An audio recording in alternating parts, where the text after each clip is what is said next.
In a quiet corner of an old city park, under a giant banyan tree, lived a squirrel named Chintu and a rat named Molu. Chintu was lively and bright-eyed, with a fluffy tail and the endless energy. Molu, on the other hand, was shy and often afraid not of cats or humans, but of being alone. You see, rats were never loved the way squirrels were. When children came to play, they'd throw peanuts at Chintu but chase Molu away. But Chintu never cared about what others said. He would always call out, "Molu, come eat with me." And the Molu would scurry out from his burrow, his eyes shining with gratitude. They shared everything: nuts, berries, laughter, and even dreams.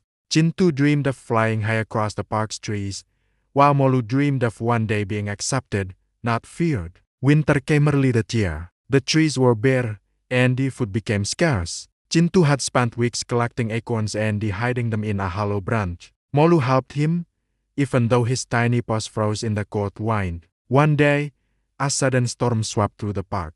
The banyan tree shook violently. Chintu's hollow food store cracked open, and all the acorns tumbled into the pond nearby. Chintu panicked. "All our food," he cried. Without a second thought, Molu jumped into the freezing water. "Wait, Molu, it's too cold," Chintu shouted. But Molu kept going, grabbing acorns one by one, his tiny body trembling with effort.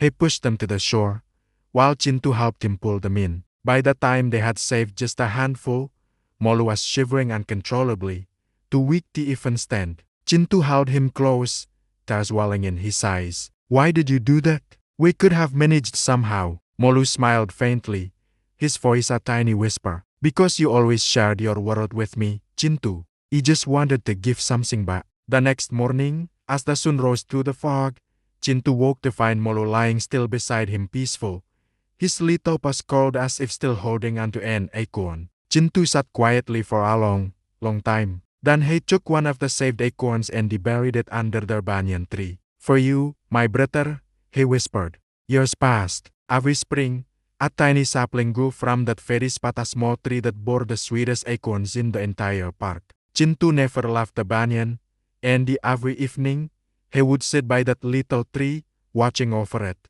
Children who came to play often wondered why the old squirrel never went far. They didn't know he was keeping a promise, waiting beside the roots of a friendship that had once saved his heart. This story reminds you us that true friendship knows no more bounds, and that the greatest acts of love often leave a legacy that continues to grow long after we are gone. Thank you for watching. If this story touched your heart, please like, share, and subscribe for more tales from the heart. See you next time.